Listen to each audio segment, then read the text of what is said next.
ప్రతిరోజు 1,70,00,000 వ్యూస్ తో తెలుగు వాళ్ళున్న ప్రతి చోటికి దూసుకుపోతున్న ఆదాన్ నెట్వర్క్ లో మీ బ్రాండ్స్ ని మీ వ్యాపారాన్ని ప్రమోట్ చేసుకోవాలనుకుంటున్నారా? అయితే కింద ఉన్న నంబర్ కి కాల్ చేయండి. నమస్తే, వెల్కమ్ టు ఆదాన్. నమస్తే మసూదన్ రెడ్డి గారు. నమస్తే కిషోర్ కుమార్.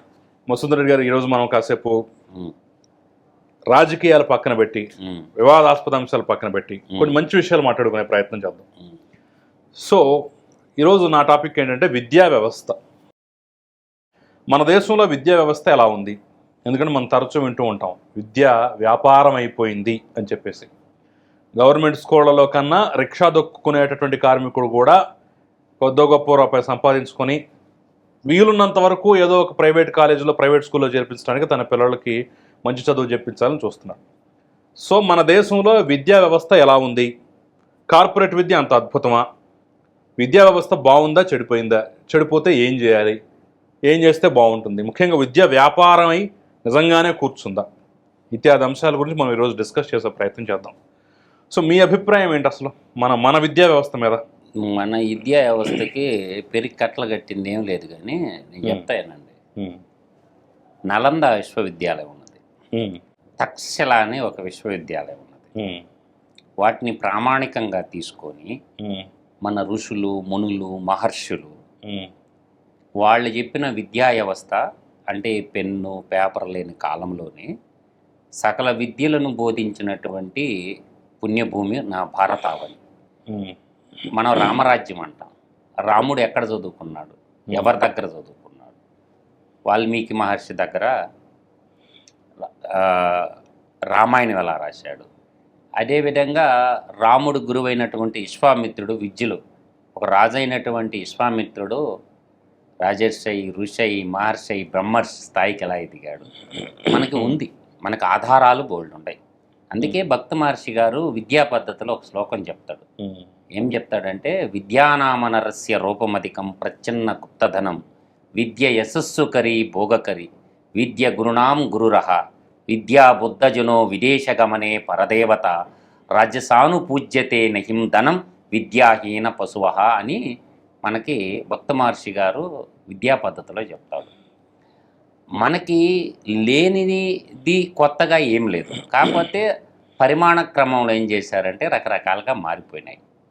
పూర్వకాలంలో రాజుల పిల్లలు కానీ ఒక 12 సంవత్సరాలు ఒక గురువు దగ్గర గురుకులంలో వదిలేసేవాళ్ళు.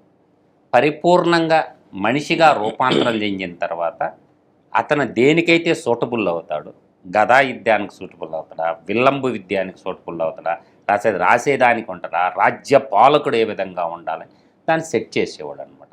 పరిపూర్ణం అయిన తర్వాత తండ్రి దగ్గరికి చేరేవాళ్ళు రాకుమారులు. ఈ ఎన్నో కథల్లో చదువుకున్నాం. కానీ అంత గొప్ప విద్య ఉన్నటువంటి ఈ వేదభూమి, ఈ పుణ్యభూములు నేడు విద్యా వ్యవస్థ వ్యాపారాత్మకమే అయిపోయింది. ఆ రోజులు డబ్బులు లేవుగా, పిల్లల్ని తీసుకుపోయి అదే గురువు దగ్గర వదిలేసేవాళ్ళు, విద్య నేర్పించి పంపించేవాడు అనమాట. గురువే తల్లి, తండ్రి. అందుకే మాతృదేవోభవ, పితృదేవోభవ, ఆచార్య దేవోభవ అని అంటారు. మనకి దేవుడి గురించి గొప్పగా చెప్పలేదు కానీ మన శాస్త్రాలు తొలి గురువు తల్లి అంటారు, తర్వాత మాతృదేవోభవ అయిన తర్వాత పితృదేవోభవ అన్నారు, నడిపించేవాడు తండ్రి కాబట్టి. తర్వాత ఆచార్య దేవోభవ అన్నారు. వీళ్ళు ముగ్గురు దేవుళ్ళుగా భావించినటువంటి మన సనాతన ధర్మం మనకిచ్చినటువంటి మద్దతు. ఇదంతా చెప్పుకుంటా పోతే చాలా పెద్దగా ఉంటుంది. అందుకని మనకి ఈ విద్య గురించి భాస్కర శతకంలో ఒక శ్లోకం రాశారు.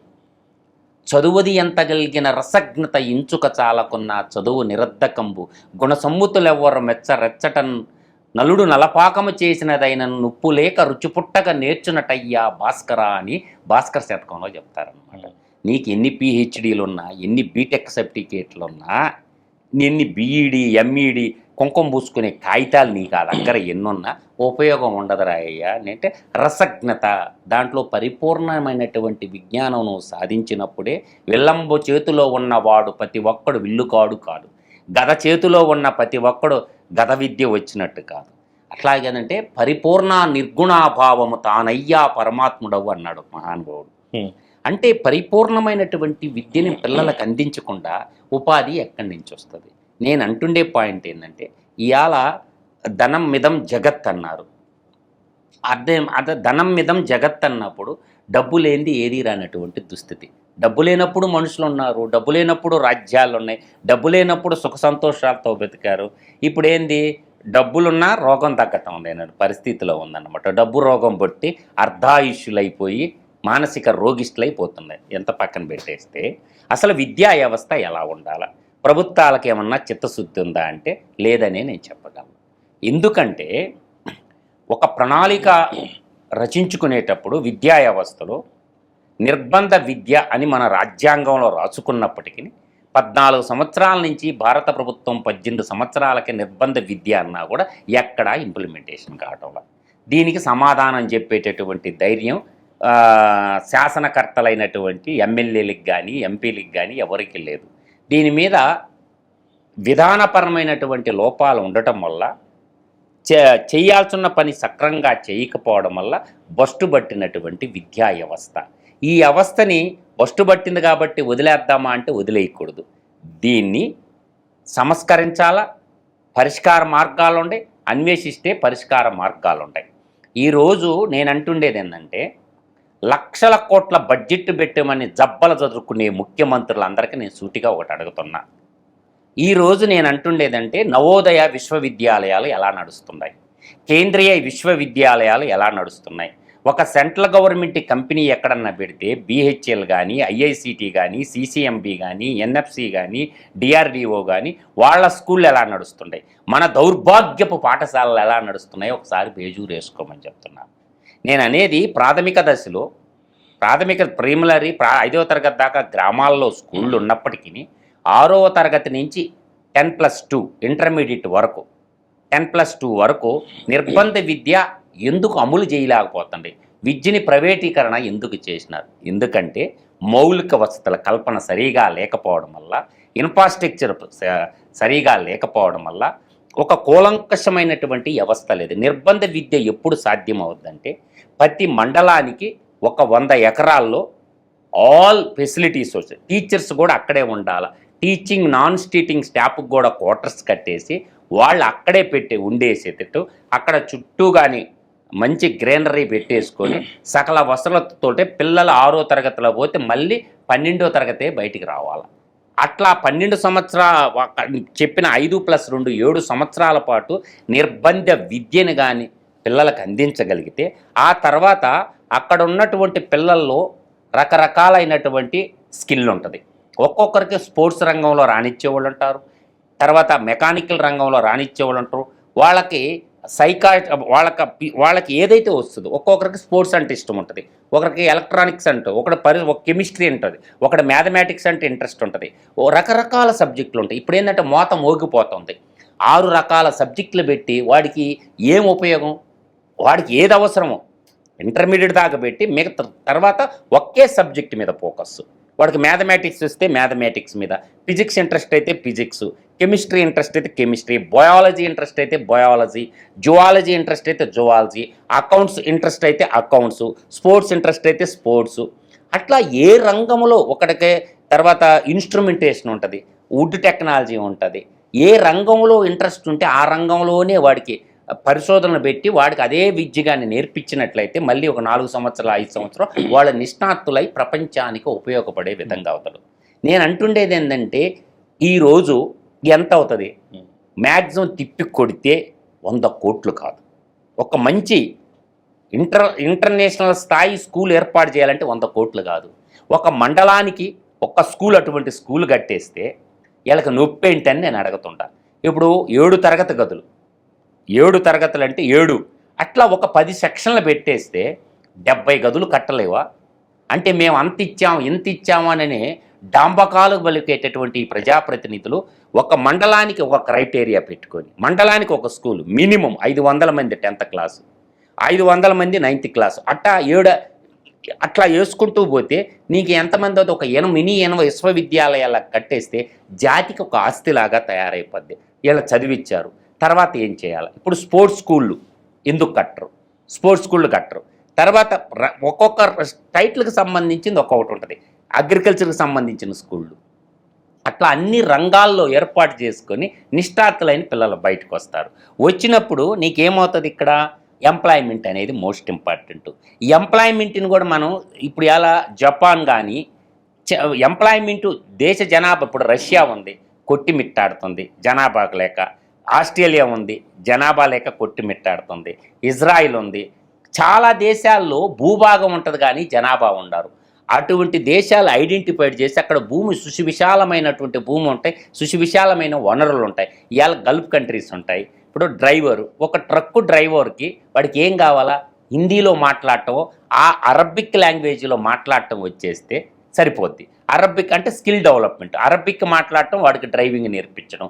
ఒక ఫ్లైట్ ఉంది, ఒక ఫ్లైట్ నడపాలా, వాడికి ఎందుకయ్యా ఇవన్నీనా, ఫ్లైట్కి శిక్షణ ఇస్తే సరిపోద్ది. ఫ్లైట్ ఇప్పుడు ట్రాక్టర్ నడిపేవాడు ఏ చదువు సంధ్యలు లేనోడు ట్రాక్టర్ నడపటంలా, ఏ చదువు లేనోడు లేతి మిషన్ ఆపరేటేషన్. ఇప్పుడు ఒక లేతి మిషన్ ఉంటుంది, లేతి మిషన్ అనేది ఐటీఐలో ఒక భాగం. కాబట్టి లేతి మిషన్ కానీ, వెల్డింగ్ కానీ, గ్యాస్ కటింగ్ కానీ, ఇట్లాంటి ఎన్నో ఉంటాయి ఆపరేటింగ్. ఇప్పుడు డ్రిల్ వెల్, బోర్వెల్ బండ్లు ఉంటాయి. బోర్వెల్ బరువులకు సంబంధించిన ఇప్పుడు ఏపీఎస్ ఆర్టీసీ బస్సులు నడిపించేదానికి పెద్ద చదువులు ఎందుకు, టికెట్ కొట్టేదానికి పెద్ద చదువులు ఎందుకు, ఇంటర్మీడియట్ సరిపోద్దిగా. అందువల్ల ఆడపిల్లలకి ఒకటి, తర్వాత మగపిల్లలకు ఒకటి, 2 స్కూల్ విభాగాలు డివిజన్ చేసుకొని మేము అంత ఇచ్చామని ఈ సొల్లు మాటలు చెప్పేటటువంటి ఈ సోకాల్డ్ ప్రజాస్వామ్యవాదులందరికీ నేను సూటిగా ప్రశ్నిస్తుండా. మండలానికి ఒక 100 కోట్లు పెడితే 50 ఏళ్ల పాటు ఇంక ఇన్వెస్ట్మెంట్ లేదుగా, ఇంకా జీతాలే కదా నువ్వు ఇవ్వాల్సి ఉండేది. ఇన్ఫ్రాస్ట్రక్చర్ ఒకసారి క్రియేట్ అయిన తర్వాత ఇంకా కావాల్సింది ఏంది, ఇంకేం కావాలా, ఎంప్లాయీస్కి జీతాలు కావాలా. ఆ జీతాలు అనేవి అక్కడే ఆ స్కూల్లోనే. ఇప్పుడు కార్పొరేట్ కంపెనీలు మేము ఇన్ని వచ్చాము అన్ని ఇచ్చాం, వాళ్ళకి మనకి కార్పొరేటుకు సంబంధించినటువంటి ఒక పన్ను ఉంది 5% ఆదాయాల్లో ఇవ్వాలని చెప్పి. ఒక్కొక్క కంపెనీకి ఒక్కొక్క స్కూల్ అప్పచెప్పండి, ఈ కంపెనీ అయ్యా మీ ఆదాయాలు జీతాలు వీళ్ళకి ఇవ్వండి అని చెప్పి ఒక్కొక్క కంపెనీ బదలాయించండి. బీపీసీఎల్ ఉందనుకోండి, వాళ్ళకి ఒక 10 స్కూళ్ళు ఉండి, NTPC national thermal power corporation ఉంది, ఏపీ జెన్కో ఉంది, ఏం ఆదాయాలు లేవా, ఏపీఎస్ ఆర్టీసీ ఉంది, వాళ్ళు స్కూళ్ళు కట్టలేరా. ఇవాళ దేవాలయాలు ఉన్నాయి, దేవాలయాల నుంచి కొంత అమౌంట్ ఇవ్వలేమా. తిరుమల తిరుపతి దేవస్థానం రోజు కొన్ని 100 కోట్ల డబ్బు వస్తున్నప్పుడు నొప్పి ఏంటి అని నేను అడుగుతుండా. వాళ్ళు దాంట్లోంచి కొంత డబ్బు తీసుకోలేమా. ఏదైతే కంపెనీలు ఉంటాయి, పెద్ద కంపెనీలకి పెద్ద భూములు ఇస్తున్నారు కంపెనీ. ఇప్పుడు అశోక్ లైలాండ్ వస్తుంది, అశోక్ లైలాండ్ వాళ్ళకి ఒక స్కూల్ బాధ్యత చెప్పండి, సోషల్ రెస్పాన్సిబిలిటీ కింద. ఈ అడిడాస్ షూ కంపెనీకి భూమి ఇస్తున్నారు, బాబు మీ కంపెనీతో పాటు ఒక స్కూల్ పెట్టండి అని అడగండి. ఇవాళ మొబైల్ తయారు చేసే కంపెనీలు, చిప్పు తయారు చేసే కంపెనీలు, తర్వాత సోలార్ పవర్ తయారు చేసే కంపెనీలు, ఇన్ని కంపెనీలకి ఇన్ని భూములు ఇస్తున్నప్పుడు ఒక్కొక్కరి చేత ఒక్కొక్క స్కూల్ పెట్టించండి. నష్టమేంది? 100,000 ఎకరాలు భూములు, ప్రజల భూములు, ప్రభుత్వ భూములు వాళ్ళకి దోచిపెడుతున్నప్పుడు ఒక స్కూల్ కట్టి జాతికి మెయింటైన్ చేసుకునే అధికారం లేరా. వాడు కంపెనీ ఉన్నన్ని రోజులు ఇప్పుడు కియా కంపెనీ వచ్చింది, ఆ కియా వాళ్ళు ఇన్ని వేల కోట్లు, 20,000 కోట్లు ఎఫ్డిఐ పెట్టినప్పుడు 100 కోట్లు ఒక స్కూల్కి పెట్టలేదా. ఎక్కడో నాతల్ స్పెయిన్ దేశుడోడు వచ్చి ఒక స్కూల్ పెట్టిండే అనంతపురం జిల్లాలో స్పెయిన్లో పుట్టిన ఒక బిడ్డ టెన్నిస్ ఆడుకునేవాడు. అంత మాత్రం సోయలేదా? ఏడున్న పారిశ్రామికవేత్తలు, ఏడున్న కాంట్రాక్టర్లు, వీళ్ళందరూ 100,000 కోట్ల రూపాయలు కాంట్రాక్ట్ వసూలు చేసుకుంటారే, వాళ్ళందరి చేత ఒక స్కూల్ పెట్టి లేరా. అందువల్ల ప్రభుత్వంలో విధి విధానాలు మారకుండా నేను చెప్తున్నా, అమ్మఒడి ఎందుకు అంటుండా, ఇంటిగ్రేటెడ్ స్కూళ్ళు కట్టండి, 100 కోట్లు పెట్టండి, బాగా వెనకబడిన మండలాలతో స్టార్ట్ చేయండి. బాగా డ్రౌట్ ఏరియా, ఇప్పుడు నేను అంటుండే పాయింట్ కిషోర్ గారు, అరకు ప్రాంతం ఉంది, మన్యం ప్రాంతం, గిరిజన ప్రాంతాల్లో కట్టండి. తర్వాత వెనకబడిన ప్రాంతం ప్రకాశం జిల్లాలో కనిగిరి, గిద్దలూరు, మార్కాపురం, ఎర్రగొండపాలెం ఈ బెల్ట్ తీసుకోండి. రాయలసీమ ప్రాంతంలో వెనకబడినటువంటి మారుమూల గ్రామాల్లో ఇంటిగ్రేటెడ్ స్కూళ్ళు కట్టేసి మంచి ఎంఈడి చేసినటువంటి, పిహెచ్డి చేసిన టీచర్ని రిక్రూట్ చేసి అక్కడే పెట్టండి. నేను అనేది 365 రోజులు ఉంటే 220 రోజులు పనిచేసిన టీచర్లకి జీతాలు ఇస్తుంటే 365 రోజులకి జీతాలు ఎలా ఇస్తారు టీచర్లకి? వ్యాలిడ్ పాయింట్ కదా. మీరు బాగా గుర్తుపెట్టుకోండి, ఏ ప్రభుత్వ టీచర్ అయినా చూసుకోండి, 10 గంటలకు పోతాడు, 3:30కి బ్యాగ్ సర్దేస్తాడు.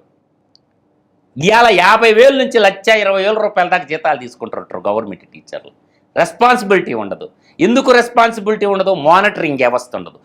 అదే ఇంటిగ్రేటెడ్ హాస్టల్, నవోదయ స్కూల్లో టీచర్లు నవోదయ స్కూళ్ళల్లోనే ఉంటారు.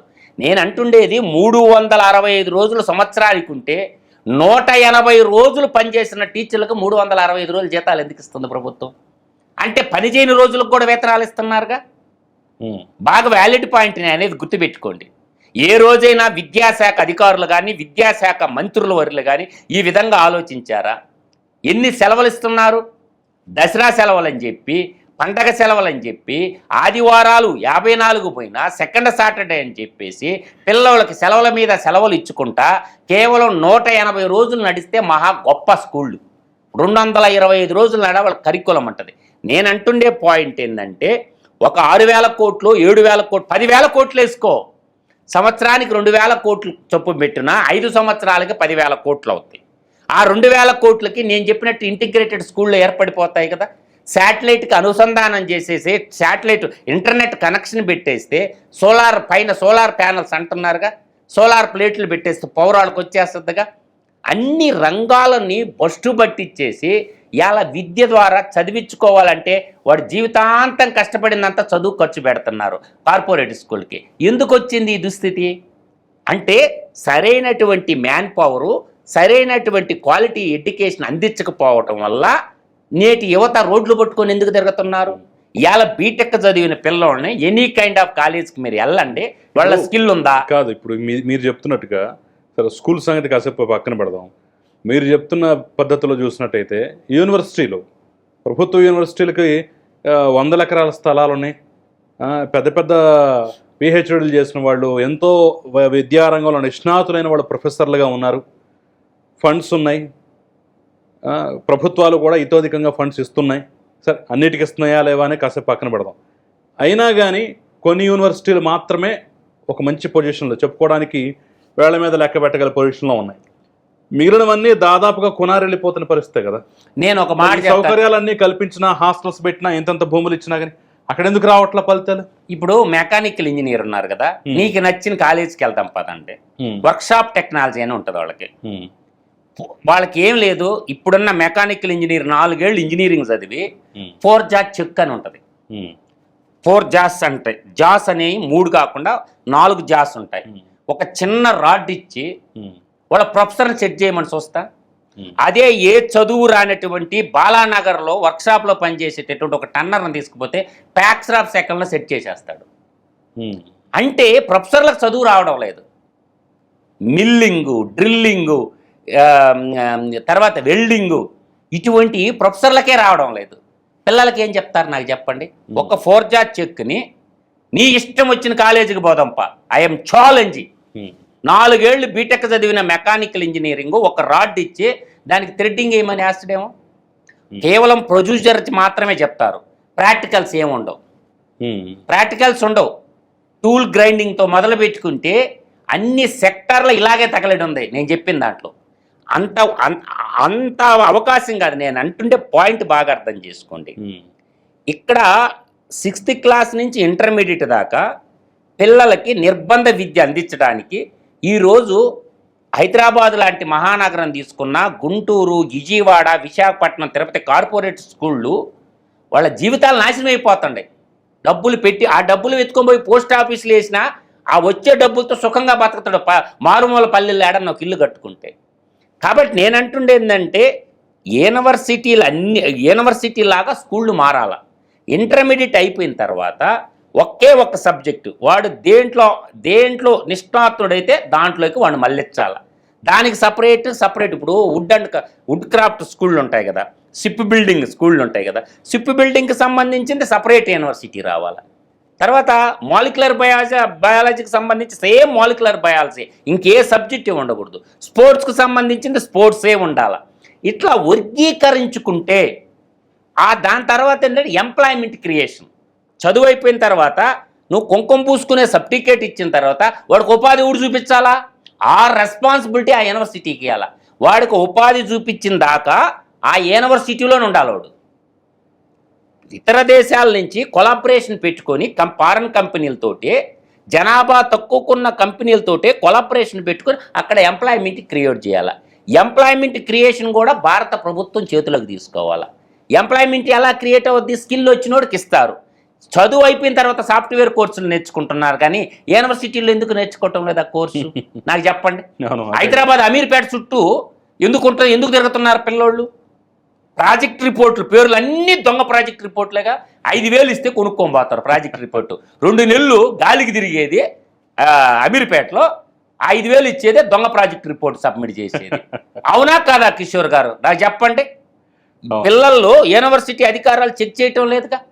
అందువల్ల నేను అంటుండే పాయింట్ గుర్తుపెట్టుకోండి, యూనివర్సిటీలు సర్టిఫికేటు కాన్వకేషన్ సర్టిఫికేటుతో పాటు వాడికి ఎంప్లాయ్మెంట్ ఎందుకు ఇవ్వటం లేదు అంటే, నీ యూనివర్సిటీకి ఫీజులు కట్టి డబ్బులు కట్టి అన్నేళ్ళు చదువు చెప్పిన తర్వాత వాడు ఉపాధి లేకుండా నీ బతుకు నువ్వు బతుకు అంటంలో తప్పు కదా.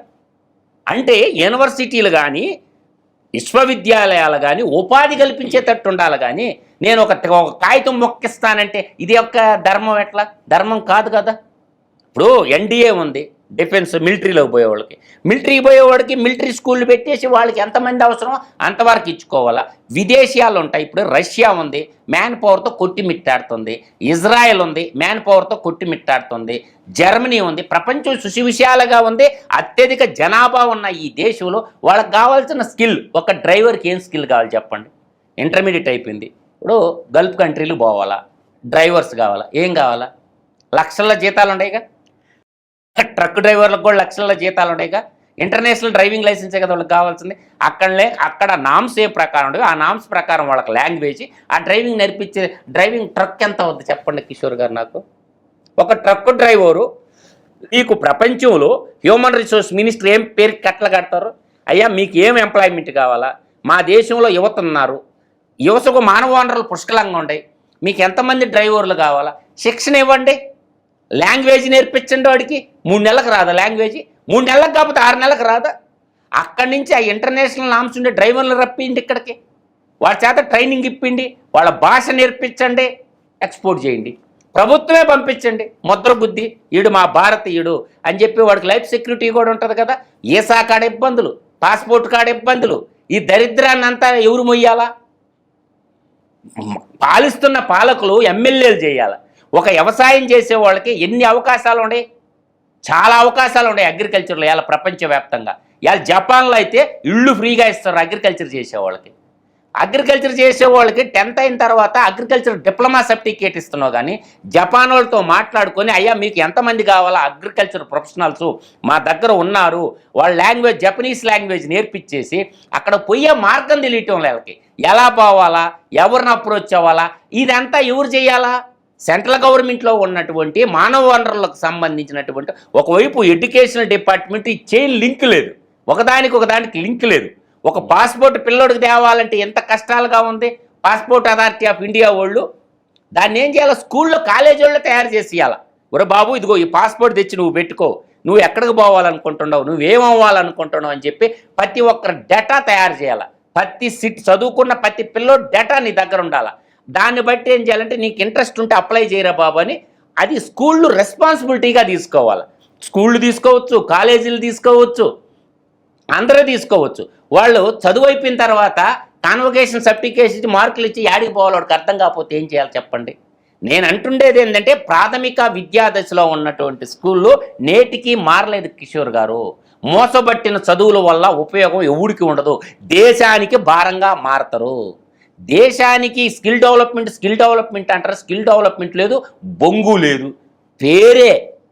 నేను అంటుండే పాయింట్ గుర్తుపెట్టుకోండి, ప్రాథమిక దశ నుంచే వాళ్ళకు అద్భుతాలు సృష్టించేసే అద్భుతాలు గల తెలివితేటలు బిడ్డల దగ్గర. టెక్స్టైల్ రంగం ఎంత పెద్ద రంగం కిషోర్ గారు, ఏం పేరుకి కట్టలు కడుతున్నారు టెక్స్టైల్ రంగంలో మనోళ్ళు, నాకు చెప్పండి. ఇవాళ ట్రక్ డ్రైవర్స్తో మొదలు నర్సుల సంగతి తీసుకో, నర్సింగ్ స్కూళ్ళు ఎంత, డాక్టర్ కాడికి యుఎస్ఏలో నర్సులకు ఎక్కువ జీతాలు ఇస్తారు. యుఎస్ఏ తోటే మన ఇంటర్నల్ అగ్రిమెంట్ చేసుకుంటే మీకు ఎంత మ్యాన్ పవర్ కావాలా మేము సప్లై చేస్తాము, ఇవ్వండి. ఇండియన్ గవర్నమెంట్ ఆ కోణంతో ఎందుకు ఆలోచిస్తడం లేదు? పెద్ద పెద్ద పారిశ్రామికవేత్తలు చుట్టూ తిరుగుతున్నారు, కానీ వ్యవస్థని బాగు చేయాలంటే నేను చెప్పిందే ప్రణాళిక, మొదటి నుంచే ఉండాల ప్రణాళిక. 6th క్లాస్ నుంచి +2 దాకా 10+2 ఈ 7 సంవత్సరాలు ప్రతి పిల్లడికి నిర్బంధ విద్య నేర్పించినప్పుడు ఏమవుద్దంటే క్వాలిటీ ఆఫ్ ఎడ్యుకేషన్ బయటకు వస్తుంది అన్నమాట. దాంట్లో ఏంటంటే టీచర్స్ కూడా ఆలోచించుకోవాలి, వాళ్ళకు కూడా అక్కడే టీచర్స్ కాలనీ కట్టేసి టీచర్స్ కూడా teaching staff, non teaching staff మొత్తం అక్కడే ఉండేటట్టు ఏర్పాటు చేసుకోవాలి. వాళ్ళకి కావాల్సిన ఇంటర్నెట్ కేబుల్ ప్రొవైడ్ చేసుకోవాలి. ఫైబర్ నెట్ కనెక్షన్ ఎన్ని స్కూళ్ళకు ఉందో నాకు చెప్పమానంటే ఫైబర్ నెట్ అన్ని government MRO office, MDO office, MRO office అన్ని హై స్కూళ్ళకు కూడా ఫైబర్ నెట్ కనెక్షన్ ఉండాలిగా. పవర్ పోకుండా ఉండాలంటే ఏం చేయాలా? ఇప్పుడు సోలార్ రూప్ సిస్టమ్ 78,000 కోట్ల రూపాయలు పెట్టుంది సెంట్రల్ గవర్నమెంట్ సబ్సిడీ సోలార్కి సంబంధించి. ఆ సోలార్ ప్యానల్ మ్యానుఫ్యాక్చరింగ్ చేసుకుని ప్రతి స్కూల్ మీద పెట్టుకుంటే ఆ స్కూల్ ఎనర్జీ ఆ స్కూల్ వాళ్ళు తయారు చేసుకుంటారుగా. లోకల్లో ఉన్న సబ్స్టేషన్ ఏఈ ఉంటాడు, అక్కడ మిగిలిపోయిన పవరు ఆ లోకల్ సబ్స్టేషన్కి సప్లై చేసుకోవచ్చుగా. అట్లాంటి ఆలోచన విధానాలు మార్చుకోకుండా విద్యని వ్యాపారం చేసింది ఎవరు? పాలక వర్గమే కదా. నవోదయ స్కూళ్ళు నడిచినట్టు, కేంద్రీయ విశ్వవిద్యాలయాలు నడిచినట్టు మన స్కూళ్ళు ఎందుకు నడవకుండా ఉండే? గ్రామీణ ప్రాంతాల్లో ఆలోచన చేసిన మంత్రి ఒక్కడన్నా ఉండడా నాకు? అంటే మండలానికి కనీసం నేనంటుండేది సంవత్సరానికి 100 స్కూళ్ళు కట్టినా ఈయన 5 ఏళ్లకు అన్నీ ఒడిసిపోతాయిగా. ఇంకా నువ్వు పెట్టుబడి పెట్టాల్సిన అవసరం లేదుగా, ఇంక జీతాలే కదా నువ్వు ఇవ్వాల్సింది. అంటే ప్రజలకు డబ్బులు ఇవ్వడానికైతే కుంకుమ పూసుకునే పథకాలకి మీకు డబ్బులు ఉంటాయి, కానీ స్కూల్ ఇన్ఫ్రాస్ట్రక్చర్ డెవలప్ చేసేయడానికి డబ్బు ఉండదు మన దగ్గర. అసలు కన్స్ట్రక్షన్ కూడా దరిద్రంగా కడతారు కిషోర్ గారు, పెచ్చునూడి పడిపోతా ఉంటాయి. ఆ కాంట్రాక్టర్ మీద చర్య ఎందుకు తీసుకోరు? నీకు ఇంకొక మాట చెప్తాను, నిన్న బల్లలు ఇచ్చారు కదా, ఆ బల్లల్లో ఈ విద్యాశాఖ ఇంజనీర్లకి సిగ్గుందానే నేను అడగతుండా. క్వాలిటీ చెక్ చేసుకోరా? రంగులు వేస్తే పైన నల్ల రంగు వేస్తే క్వాలిటీ అయిపోద్దా? బోరకట్టు ఒత్తితే ఇరిగిపోతాయి. అయ్యి శుభ్రంగా రష్టబట్టిన స్టెయిన్లెస్ స్టీల్ ఎంత అవుద్ది? స్టెయిన్లెస్ స్టీల్ ఎంత అవుద్ది? 202 తీసుకో. నువ్వు పెద్ద కాస్ట్లీ ఐరన్ కార్డు కనీసం జిఐ అయిన వాడరు కిషోర్ గారు. పతలాగా ఉంటుంది. ఇది A grade, B grade, C grade అని ఉంటాయి. ఏ గ్రేడ్ వాడతారు, పతలాగా ఉంటుంది. సి గ్రేడ్ కూడా వాడరు. కనీసం సీమ్లెస్ ట్యూబ్ అన్నా వాడండి రా. స్క్వేర్ ట్యూబ్ గబ్బులా కొడకల్లారని చెప్తా. ఇంజనీరింగ్ చదువుకున్నారా లేకపోతే పోరంపోగు పనులు చేసి ఇంజనీర్లు అయ్యారు వీళ్ళు? క్వాలిటీ చెక్ చేసుకోరా? ఇవాళ మనం వస్తువు కొంటున్నాం అంటే గవర్నమెంట్ స్కూల్లో అది 20 ఏళ్ళు 30 ఏళ్ళు ఉండాలా? ఆ మాత్రం సోయి ఉండదా? రస్ట్ కూడా పట్టదు కదా స్టెయిన్లెస్ స్టీల్ అయితేనో. వుడ్ ఉంది, నీకు టేబుల్ తయారు చేయడానికి ఎక్కడో ఢిల్లీ వాడు కాంట్రాక్టర్లు ఎందుకు, లోకల్లో ఉన్న కార్పెంటర్ తయారు చేసి ఇస్తాడు కదా. టేక్ వుడ్ ఉంటుంది కదా, తయారు చేసుకుంటే ఎన్ని రోజులు ఉంటాయి టేక్ కుర్చీలు? పోనీ మీరు పట్టుకున్న ఎర్రచందనం ఉంది కదా, 100 ఏళ్ళు ఆడిగిపోదు కదా, దెబ్బలు పడి ఉన్నాయి కదా వెంకటగిరిలో 100 టన్నులు. ఈ కార్పెంటర్ చదువుకున్న పిల్లలు వస్తువులు టేబుల్ తయారు చేయండి. ఐఐటీలో కార్పెంటర్ కోర్సు ఉంటుంది కిషోర్ గారు, వుడ్ అండ్ టెక్నాలజీలోను. వాళ్ళకి ఇచ్చేసేయండి బాబు, ఇన్ని టేబుల్ తయారు. మీరు కొనేదేంద్రా గవర్నమెంట్ గబ్బు నా కొడకలారని నేను అంటుండా. ఏ అవసరం వచ్చి కొంటారు? ప్రభుత్వానికి సంబంధించిన టేబుళ్ళు వుడ్ అండ్ టెక్నాలజీ ఇంజనీరింగ్ ఉంటుంది, ఆ యూనివర్సిటీ వాళ్ళకి ఇస్తే వాళ్ళు తయారు చేసి ఇస్తారు కదా. మీకు కావాల్సిన చైర్లు, మీకు కావాల్సిన బల్లలు, దీనికి ఒక టెండరు, బొంగు, పోషణం ఎందుకని నేను అడుగుతుండా. ఎర్రచందనం దొంగలిచ్చిన ఎర్రచందనం ఉంది. వుడ్ అండ్ టెక్నాలజీ చదువుకునే ఇంజనీరింగ్ పిల్లలు వాళ్ళకి ఇచ్చేస్తే డిజైన్ గీసి మీకు ఏ డిజైన్ కావాలంటే ఆ డిజైన్ ఆ చెక్కను కోసేసి స్కూళ్ళకి సప్లై చేసేయండి. ఇంకా నీకు రూపాయి పెట్టుబడే ఉంది. ఫారెస్ట్లో వుడ్ ఉంది, ఆ వుడ్ కాలేజ్ వాళ్ళకి సప్లై చేయండి, డిజైన్ ఇచ్చేయండి. ఒరే బాబు ఇన్ని తయారు చేసి గవర్నమెంట్కి ఖర్చు, నీకు పెట్టుబడి ఎందుకని నేను అడుగుతుండా. దీనికి ఒక టెండర్ బొంగు ఎందుకని నేను అంటుండా. ఇవాళ కందిపప్పు టెండర్ దేనికని నేను అడుగుతుండా. అగ్రికల్చర్ చదివిన అధికారులు ఏం పేరు కట్టలు కడతారా?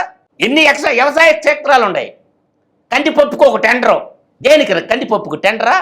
మీ అగ్రికల్చర్ చదువుకున్న పోర్ట్ అయితే లక్షల జీతాలు తీసుకున్న అగ్రికల్చర్ అధికారులు ఏం పెరిగి కట్టలు కడతారా మీరా? మీ ప్రభుత్వ భూముల్లో మీరు చేయలేరు వ్యవసాయమా? రైతే చేయాలి వ్యవసాయమా?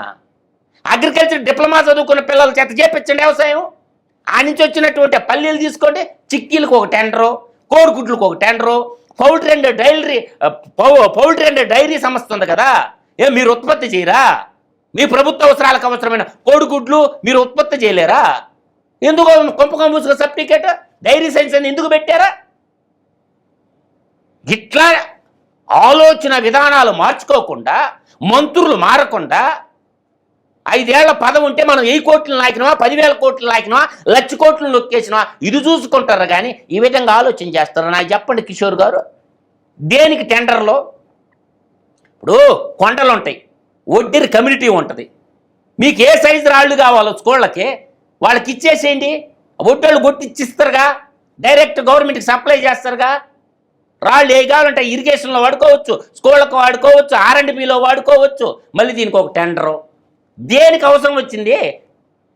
ఈ రకంగా చెప్పుకుంటూ పోతే 24 గంటలు చెప్పగలను నేను వీళ్ళు చేసే దుర్మార్గ పనులు. ఇవాళ తైవాన్స్ పేర్లు ఉన్నాయి అగ్రికల్చర్లో. బొగ్గుంగడ్డి టెక్నాలజీ అది ఏమన్నా హోండా కంపెనీ వాడికి బారేస్తే ఇంజిన్ ఇస్తాడు. ఏడన్నా ప్లాస్టిక్ టెక్నాలజీ లేదా? ప్లాస్టిక్ టెక్నాలజీ డబ్బా తయారు చేసేందుకు ఏం కావాలా? అది కూడా ధరలేం పెట్టుకుంటారు, ఎంఆర్పి ధర పైకి 50% సబ్సిడీ అంటారు. అదే సబ్సిడీ ధరకే వస్తుంది పంపు. తైవాన్ నుంచి చైనా నుంచి కుప్పలు తిప్పలు తెచ్చుకునేది, నట్టుబోళ్ళు పెట్టి బిగించుకునేది తైవాన్స్ పేరు అనేది. ఇంజిన్ చూస్తారా మీరు? ఇంజిన్ చూడండి మీరు.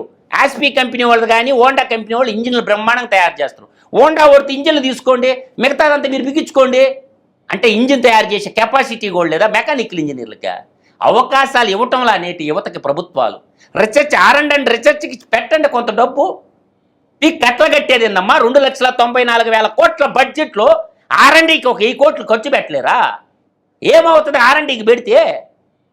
ఇమ్మబడవ హెచ్డిపి పైపు కొన్నా ప్రైవేట్ వాళ్ళ కాడ కొనాలా, పీవీసీ పైపులు కొన్నా ప్రైవేట్ వాళ్ళ కాడ కొనాలా. ఒక ఇంజనీరింగ్లో మీరు తయారు చేసుకోలేరు గవర్నమెంట్ వాళ్ళ.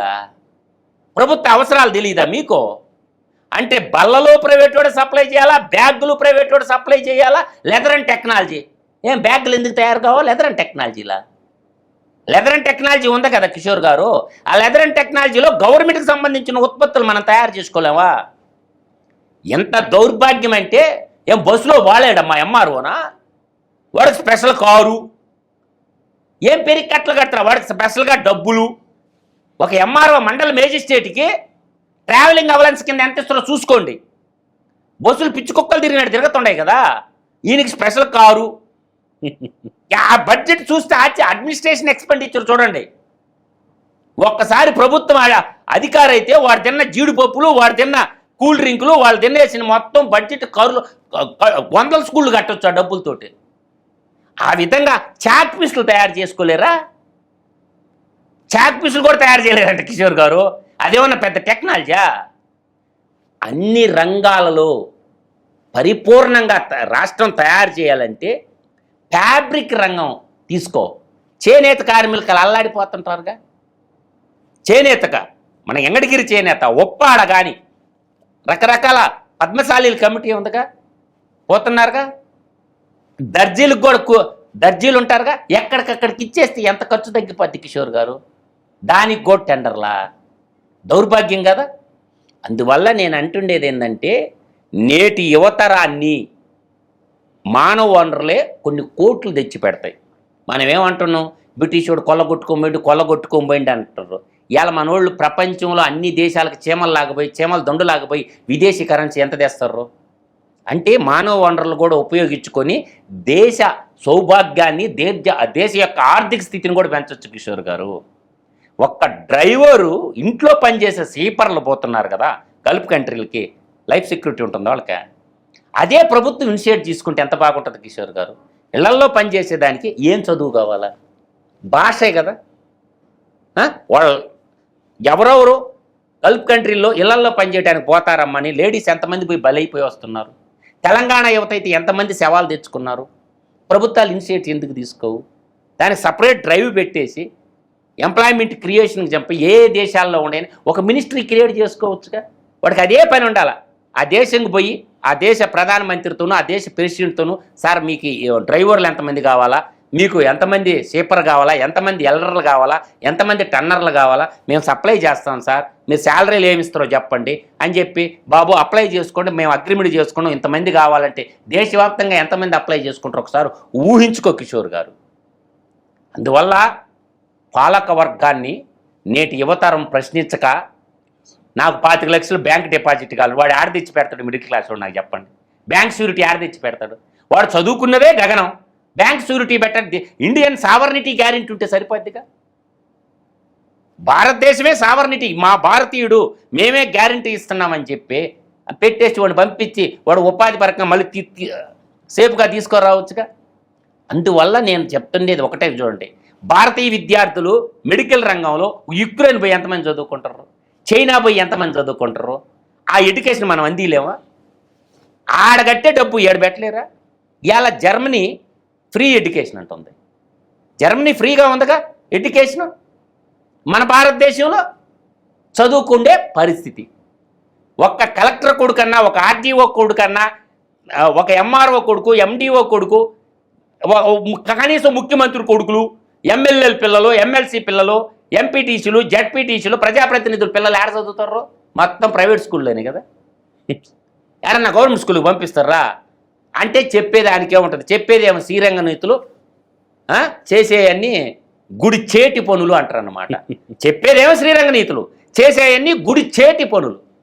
అందువల్ల నేను అంటుండేది ఏంటంటే, ఒక కంపెనీకి మీరు లైసెన్స్ ఇస్తున్నప్పుడు వాళ్ళ ఆధ్వర్యంలో ఒక స్కూల్ కట్టమని చెప్పండి. సోషల్ రెస్పాన్సిబిలిటీ యాక్ట్ ఉంది కదా. కాబట్టి ప్రతి కంపెనీకి ఇండి, ఎన్ని కంపెనీల కన్నా ఇవ్వండి ఒక స్కూల్. కనీసం 10 స్కూళ్ళు కట్టే కంపెనీల్లో ఉన్నాయి. ఇప్పుడు బీపీసీఎల్ వస్తుంది, బీపీసీఎల్లో ఒక 2 స్కూళ్ళు కట్టమని, ఆ 2 స్కూళ్ళు కట్టాల్సి ఉంది, ఖచ్చితంగా చట్టం చేయండి. మీరే మెయింటైన్ చేయాలా, మీరే జీతాలు ఇవ్వాలని చెప్పి ఒక ఇంటిగ్రేటెడ్ స్కూల్ కట్టండి. 6th క్లాస్ నుంచి ఇంటర్మీడియట్ దాకా మీరే ఖచ్చితంగా పెట్టి తీరాలని చెప్పండి. అన్ని కార్పొరేషన్లు ఉన్నాయి కదా. ఒక్కొక్క కార్పొరేషన్కి ఒక్కొక్క స్కూల్. 97 కార్పొరేషన్లో నిన్న చైర్మన్లు ఎగబట్టుకొని అయింది కదా ఒక్కొక్కడు. నాకు చైర్మన్ పోస్ట్ రాలా, పొలిటికల్ నిరుద్యోగులకి అందరికి ఇచ్చారు కదా. ఒక్కొక్క కార్పొరేషన్ ఒక్కొక్క స్కూల్ కట్టండి రా బాయ్. విద్యాదానాన్ని మించిన గొప్ప దానం ఏం లేదు కదా. రెస్పాన్సిబిలిటీ తీసుకోండి. ఒక్కొక్క కార్పొరేషన్ ఒక్కొక్క స్కూల్ కట్టండి, మీరే మెయింటైన్ చేయండి. 97 స్కూళ్ళు, 97 కార్పొరేషన్లు, 97 స్కూళ్ళు వచ్చేసినాయి కదా కిషోర్ గారు. రెస్పాన్సిబిలిటీ లేదు వాళ్ళక. నెల వచ్చాక బొక్క కారు, జీతం డబ్బులు అయితే నాకేస్తారా? అందువల్ల ఏంటంటే ఆలోచన విధానాలు మార్చుకోకుండా ఈ దేశాన్ని ఎలా అభివృద్ధి పరంలో 20 ఏళ్ళు వెనకబడిన చదువు ఎవడి కోసం? దేశమేమో ముందుకు పోతా ఉంటే వెనకబడిందే మా తెలుగు తల్లికి మళ్ళీ పూదండ, మా కన్న తల్లికి మంగళ. ఇదే నా దొరువా? అమ్మను గౌరవిద్దాం. కానీ నేను అదంటవలా. ఇన్ని సబ్జెక్టులు దేనికని నేను అంటుండా. వాడు దేంట్లో నిష్ఠాతుడో వాడు మ్యాథ్స్ చదివితే మ్యాథ్స్, ఫిజిక్స్ అయితే ఫిజిక్స్, కెమిస్ట్రీ అయితే కెమిస్ట్రీ, బయాలజీ అయితే బయాలజీ, జువాలజీ అయితే జువాలజీ. ఇది కదా చదువు. పాలిమర్ సైన్స్ అయితే polymer science, food and technology వాడుతుంటే అది. హోటల్ టూరిజం డెవలప్ అవుతుంది. హోటల్ మేనేజ్మెంట్లో ఎన్ని అవకాశాలు ఉన్నాయి ఏడండి, ఎన్ని ఉన్నాయి అమ్మా హోటల్ మేనేజ్మెంట్ కాలేజీలు, స్కూల్లో. ఇంటర్మీడియట్ ఒక కుక్కకి ఏం అవసరమా? కూరగాయలు తరిగేది, ఉప్పు కారం వేసేది ఏం అవసరం? లాంగ్వేజీ. వాడికి పెద్ద పెద్ద సబ్జెక్టులు కావాలా? ఒక సైంటిస్ట్ అయ్యేవాడికి కావాలా? ఒక డిఫెన్స్లో ఒక నూతన ఆవిష్కరణలో ఇన్నోవేషన్లు చేసేవాడికి పెద్ద నాలెడ్జ్ ఉండాలా? ఒరేమ్మ వాడు కుక్కకి ఎందుకు రా ఆయన? లాంగ్వేజ్ వస్తే సరిపోద్ది కదా. ఆ దేశ లాంగ్వేజ్ వస్తే సరిపోద్ది కదా. కూరగాయలు దొరికి అమ్మమ్మలు ఎంతమంది ఊరగాయల పచ్చళ్ళు పెట్టారా? ఊరగాయ పచ్చళ్ళు పెట్టేదానికి పెద్ద ఇంత 3 సర్టిఫికేట్లు కావాలంతే. ఎన్ని అవకాశాలు ఉన్నాయి వరల్డ్ వైడ్. వీటిని పిల్లలకు అందించి ప్రభుత్వమే ఇన్షియేట్ చేసుకొని వాళ్ళకి ఆ దేశంలో ఉపాధి చూపించండి. ఏడెట్టా లేదు, పక్క దేశాల్లో ఉంది. నేను చెప్పాను కదా, ట్రక్ డ్రైవర్లు, నర్సమ్మలు, కుక్కులు, చెఫ్లు ఇవన్నీ ఉంటాయిగా. అన్ని రంగాల్లో అవకాశాలు. ప్రపంచం విశాలంగా ఉంది. గ్లోబలైజేషన్లో భాగంగా ఇటువంటి ఆలోచనలు చేయాలి మంత్రిమండలి, రాష్ట్ర ముఖ్యమంత్రి కూడా చేయాలి. చేసి ఆ విధంగా ముందుకు తీసుకుపోవాలి. ఆది నుంచే పడాలా. కాబట్టి ఈ ప్రైవేటు విద్యని బహిష్కరించాలా. గవర్నమెంట్ సెక్టార్లోనే పూర్తిగా విద్య అనేది ఉన్నప్పుడే రాష్ట్రం, దేశం సర్వతోముఖపడితే చాలామంది కుటుంబాలు అధోగతి పాలవుతుంది. 2 సందర్భాలు, విద్య, వైద్యం. ఈ 2 రంగాల వల్ల నాశనం అయిపోతున్నాయి కుటుంబాలు. వాళ్ళు సంపాదించిన మొత్తం విద్యకి, వైద్యానికి అయిపోతుంది. ఉపాధి పెద్ద గుండు సున్నా. ఇది నడుస్తున్న చరిత్ర, మన బడ్జెట్, కథ, కమిషన్. అంతే తప్ప ఆలోచించుకోవాలా. విద్యాశాఖ మంత్రులందరూ కళ్ళు తెరిచి చూడమంటుండ. రండి బయటికి, ఒక్క స్కూల్ కట్టండి మీరు మగాళ్ళు అయితే. ఎందుకు ఉపాధి రాదులో నేను చూస్తా. మేధావులు బోడి మందరు, మేధావులన్నీ భారత పార్లమెంట్లో ఉండే మేధావులందరూ 4 గోళ్ల మధ్య పాఠాలు చెప్పుకుంటూ బతికేస్తుంటారు అన్నమాట. మేధావులు పార్లమెంట్కి పోవటంలా, మేధావులే పోతున్నాయి పార్లమెంట్కి. ఈ పార్లమెంటేరియన్లు, ఈ పొలిటీషియన్లు, పారిశ్రామికవేత్తలు కలిపి చెరుకు పిప్పిని పిండినట్టు పిండేస్తారు. మొత్తాన్ని సర్వం స్వాహా చేసేస్తారు. నేను చెప్తున్నాను కదా, 5 సంవత్సరాల క్రితం వస్తువు ధరలు ఎంత ఉన్నాయి, ఇయ్యాలి ఎంత ఉన్నాయి, డబల్ అయిపోయినాయి. ఎందుకు డబల్ అయినాయి అంటే వస్తువు ఉత్పత్తి పెరక్కనా? దేనికి అవుతుండే? ఏ రంగం, ఏ వస్తువు అన్నా తీసుకొని ఇచ్చి నీకు నచ్చిన వస్తువు తీసుకో, ఇది ధర తగ్గింది అని చెప్పగలిగే మగాడెవడో రమ్మంటున్నా నేను.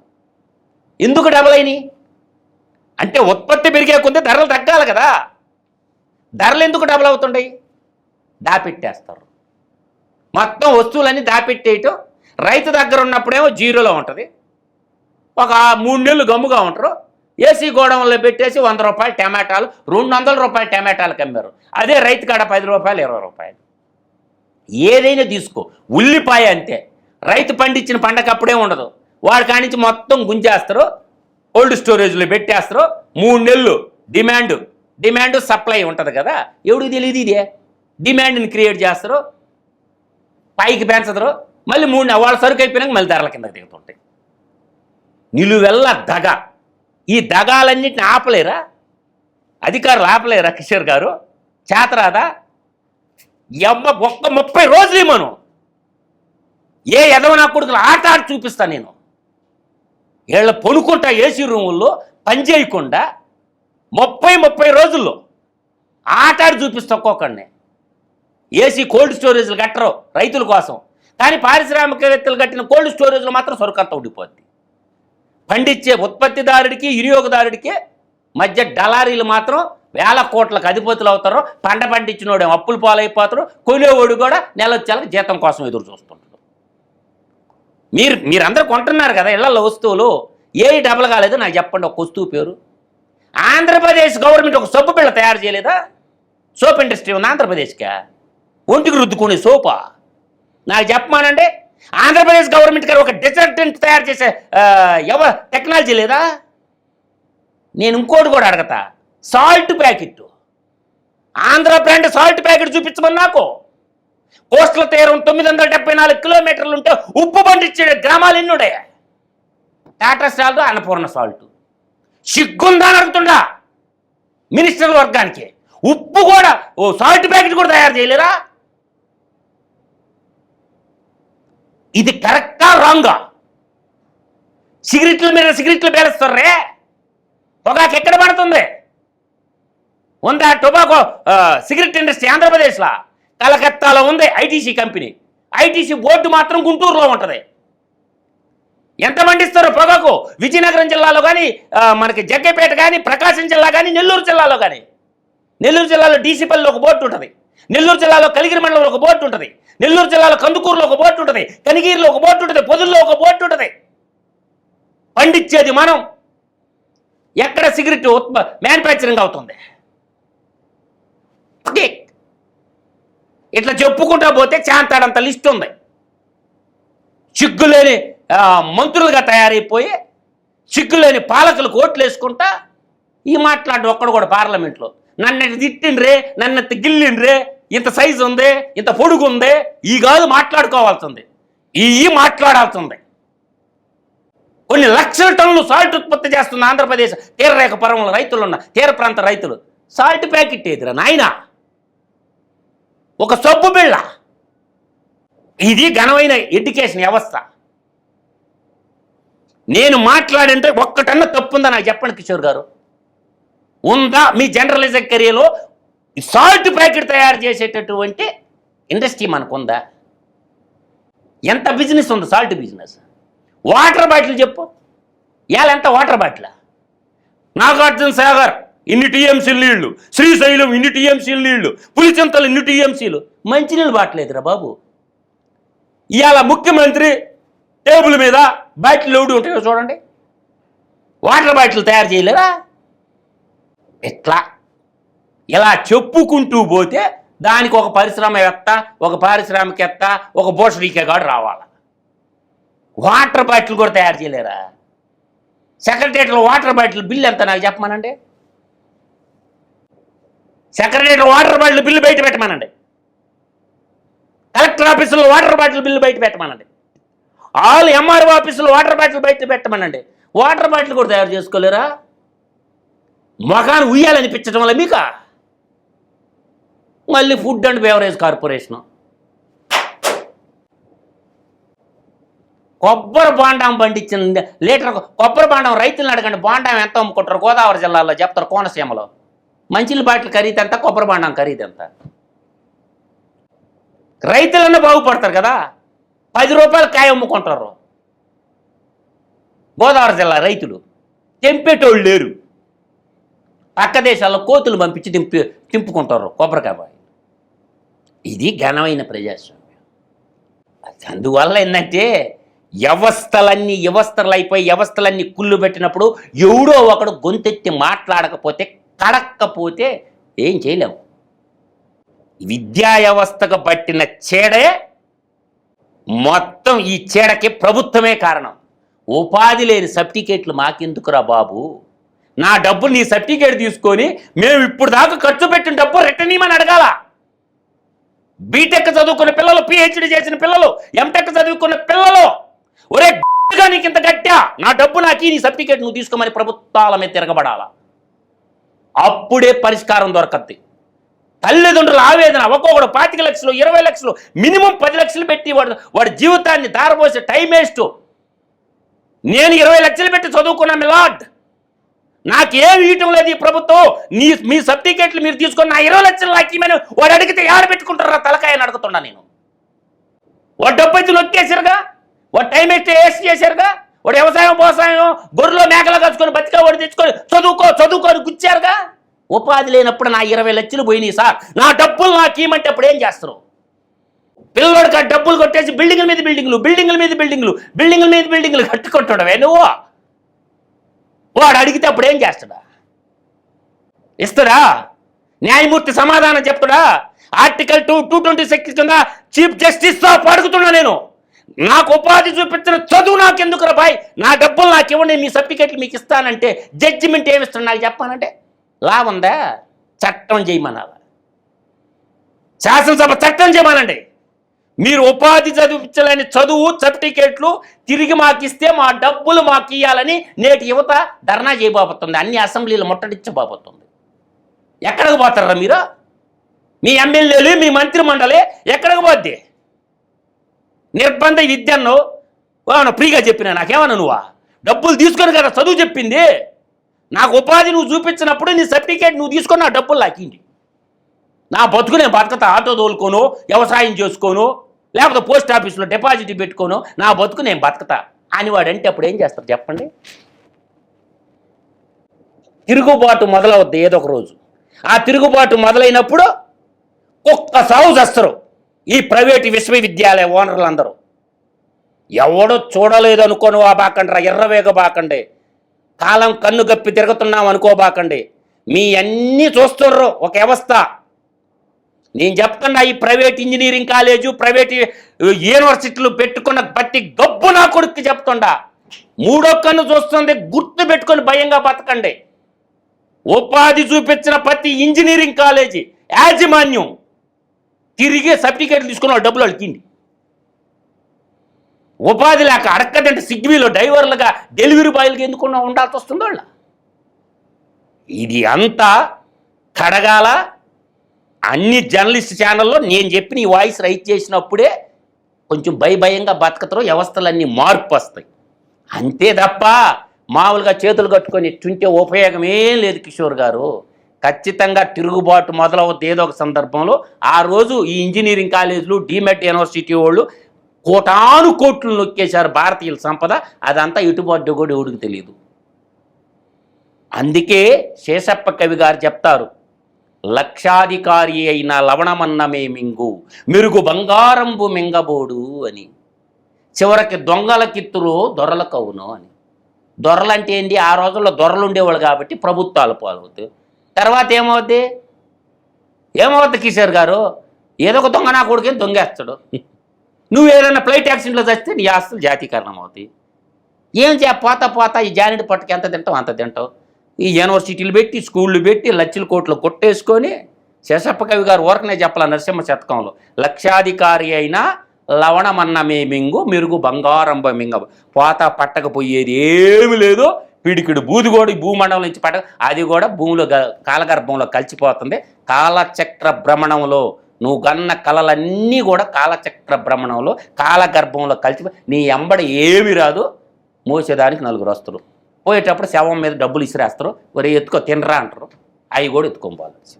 అందువల్ల ఆలోచించుకోమని చెప్తుండ ప్రజాప్రతినిధులు. వ్యవస్థని ఒక ముందుండి నడిపేయండి. ప్రజల్ని దోపిడీ చేయబాకండి, ప్రజల్ని కాపాడండి. ఐడియాలజీ తీసుకోండి. పెద్ద పెద్ద మేధావులు ఉన్నారు. మీరే తోపంటి మేధావులు క్యాబినెట్లో కాదు. అడగండి, ప్రొఫెసర్లు అడగండి, లెక్చరర్లు అడగండి, సామాన్య ప్రజలను అడగండి, జర్నలిస్టులను అడగండి. అందరిని అడిగి ఒక మంచి చట్టాలు, మంచి విధి విధానాలు రూపకల్పన చేసుకోండి. మీరు ఒక డజన్ మంది కూర్చొని పొడి చేసి నాశనం చేయటం కాదు. అందువల్ల ఏంటంటే అంతెందుకు కిషోర్ గారు, ముఖ్యమంత్రుల్ని, మంత్రుల్ని ఏ రోజుకి వచ్చి ఆ రోజు పేపర్లు వేపిమనండి. ఈరోజు ముఖ్యమంత్రి ఎక్స్పెండిచర్ ఎంత, ఈరోజు మంత్రి ఎక్స్పెండిచర్ ఎంత, ఒకరోజు చూపించరాదా? ఈరోజు సీఎంఓ ఎక్స్పెండిచర్ ఎంత చెప్పరాదా గారు? 18,500 కోట్ల రూపాయలు తెలంగాణ ప్రభుత్వం నెల ఆదాయం వస్తే నిన్న రేవంత్ రెడ్డి గారు ఒక సభలో చెప్తున్నాడు 6,500 కోట్లు జీతాలకు పోతాయి. అర్థమవుతుందా? 7,000 కోట్లు అప్పులకు పోతాయి. కేసీఆర్ చేసిన అప్పులకి ఇంకా మిగిలి ఉండేది 5,500 కోట్లు అని చెప్పాడు. ఎంత దౌర్భాగ్యం చూడండి. అప్పులకేమో 7,000 కోట్లు, 6,500 కోట్లు ఉద్యోగస్తులు తినేస్తే 4 కోట్ల తెలంగాణ బిడ్డలకు మిగిలింది 5,000 కోట్ల. ఇది ధర్మమా? అందువల్ల ఏంటంటే ఆలోచించుకోమని చెప్తుంటా.